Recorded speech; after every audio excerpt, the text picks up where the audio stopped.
Bonjour à toutes et bonjour à tous. Aimez-vous être en conflit avec quelqu'un? Vous disputez peut-être même jusqu'à vous battre. Perso, je connais pas beaucoup de monde qui aime ça. Et pourtant, ça arrive à tout le monde. Pourquoi? Parce que nous entendons mal, nous nous exprimons mal et nous réagissons mal. Bref, nous sommes pris dans un malentendu, comme on l'a vu la semaine dernière. Nos conflits viennent avant tout d'un manque d'écoute, d'une mauvaise interprétation ou d'un besoin non ou mal exprimé. Aujourd'hui, on va découvrir comment éviter ces pièges et transformer des conflits en opportunités de dialogue. On verra ensemble les comportements qui aggravent le conflit, pourquoi nous tombons dans ces travers et comment en sortir avec des outils inspirés de la communication non violente, de la communication hypnotique et de la PNL. Oui, la PNL, la pratique d'accompagnement, pas le groupe de rap, hein.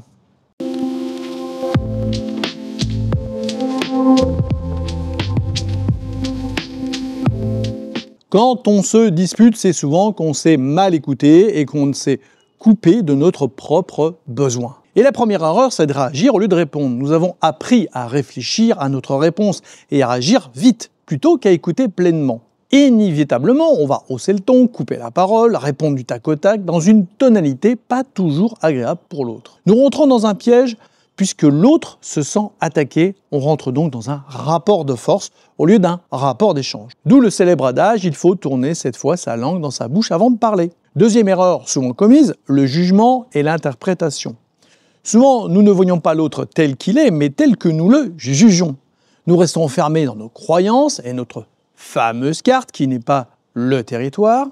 Et là, le rouge monte au jour, on dit des choses qu'on ne pense pas vraiment et on regrette souvent après coup. Dans le style, on entendait « tu fais exprès de m'énerver, tu ne m'écoutes jamais, t'es qu'un sale égoïste, tu ne penses qu'à toi, tu n'en as rien à faire de moi ». Bref, le conflit éclate et on projette sur l'autre une intention négative qui n'existe peut-être pas. On interprète ce que l'autre veut dire. Il peut même arriver parfois de prononcer des mots juste pour blesser l'autre. C'est très souvent pour provoquer une réaction, mais je vous le dis tout de suite, c'est totalement contre-productif. Et on a rarement une bonne réaction en retour. Certains espèrent une réconciliation sur l'oreiller, mais généralement ça finit plutôt à l'hôtel du tourner. Oui, les mots qu'on ne peut pas prononcer sur YouTube. Plutôt que de prêter une intention à l'autre, pourquoi ne pas lui demander ce qu'il veut exprimer vraiment? On verra ça tout à l'heure dans les solutions. Troisième erreur, la posture fermée et le ton accusateur. Je me suis formé à la détection des émotions et je peux vous dire que le corps et les expressions de visage parlent aussi fort que les mots. On peut facilement détecter dans la gestuelle et le visage de notre interlocuteur s'il est content d'être là, s'il est en colère ou s'il est plutôt dans l'accueil et la joie. Ça s'observe très facilement dans la posture, dans le style les bras croisés, le corps en arrière avec des mouvements de recul. Et sur le visage, avec un regard dur, des mimiques et des expressions faciales comme le mépris. Bien sûr, le ton et les mots employés, la façon de parler ainsi que le débit de parole nous informent clairement sur l'émotion de notre interlocuteur. Le langage corporel envoie alors un message de fermeture, l'autre le ressent et se braque. À partir de là, la conversation n'est plus constructive mais destructive. Et c'est clair que lorsque vous avez quelqu'un en face de vous qui vous regarde de haut en ayant les bras croisés et qui vous dit « vas-y, je t'écoute, j'aimerais bien savoir quelle excuse tu vas me trouver encore ». Dans certaines cultures, il existe ce qu'on appelle le chip. Alors non, c'est pas le renard dans Dora l'exploratrice, mais c'est l'onomatopée d'origine africaine qui exprime très souvent le mépris, mais pas que. Et je vous mets un lien YouTube sur cette particularité culturelle. Alors, afin d'éviter le conflit, vous pouvez adopter une posture moins agressive. Relâcher les épaules et les bras, opérer une respiration douce et calme et accueillir ce que l'autre dit sans chercher tout de suite à répondre. Vous pouvez aussi observer la position du corps, les expressions faciales, car parfois, derrière la colère, peut se cacher une autre émotion, comme la tristesse par exemple. Alors pourquoi on tombe dans ces pièges? Et je vous renvoie déjà à la vidéo de la semaine dernière sur nos filtres et nos interprétations, sur le mal exprimé et le mal entendu. Nous ne voyons pas la réalité telle qu'elle est, mais à travers nos filtres. Et un autre filtre que l'on n'écoute que trop rarement, c'est celui de nos propres émotions. Un conflit, c'est aussi une émotion non entendue qui cherche à s'exprimer. Très souvent, nous réagissons au quart de tour parce que quelque chose en nous est touché. Si quelqu'un nous critique, on se défend même avant d'avoir compris pourquoi ça nous blesse. À ce moment-là, prenez du temps de vous questionner sur ce qui se passe en vous. Que ressentez-vous au moment où vous critiquez? Quelle émotion prend le dessus? Et de quoi avez-vous besoin à ce moment précis? Posez-vous cette question. Suis-je vraiment en colère?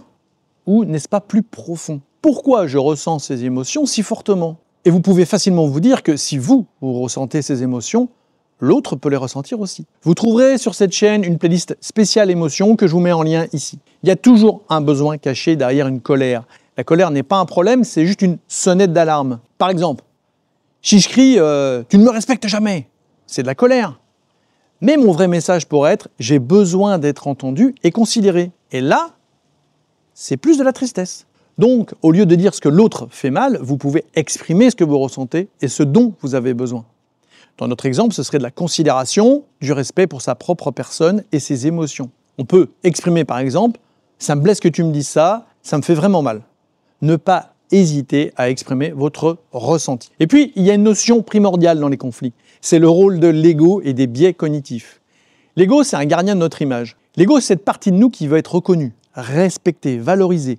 Il cherche à protéger notre identité et notre statut. Quand on se sent critiqué ou ignoré, l'ego perçoit ça comme une attaque et il déclenche une réaction défensive. Attention, je ne dis pas qu'il ne faut pas avoir d'ego, mais simplement ne pas le laisser parler tout seul. Sinon, votre raisonnement va être biaisé. Et si au lieu d'écouter avec l'ego, on écoutait avec le cœur et on répondait avec notre tête. Petit intermède culture, une citation de Albert Einstein. Je crois que la tâche de l'esprit est de libérer l'homme de son ego. Allez, autre piège avec les biais cognitifs. Le biais de confirmation. On ne voit que ce qui confirme ce qu'on pense déjà.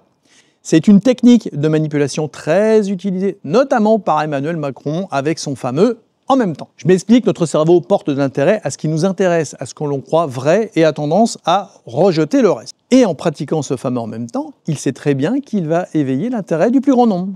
Bon, en même temps, on ne sait pas toujours où est-ce qu'il veut aller notre président. Et je vous mets en lien une vidéo RTL. Il existe aussi le biais d'attribution. On attribue des intentions négatives aux autres, mais on excuse les autres. Par exemple, si votre interlocuteur vous coupe la parole, il est mal poli. Si vous lui coupez la parole, c'est parce que vous êtes passionné. Autre exemple, comme vous avez raison, vous ne voyez pas pourquoi vous vous excuseriez, même si vous savez que vous avez tort. Encore une fois, nous sommes sur notre vérité qui n'est peut-être pas la sienne. Et reconnaître qu'on s'est trompé, c'est difficile. L'ego préfère se battre jusqu'au bout pour avoir raison. Et oui, qui n'a pas continué une dispute, même si on sait qu'on exagère, même si on sait qu'on se trompe, juste pour ne pas perdre. Peut-être qu'on pourrait remplacer avoir raison par être en relation.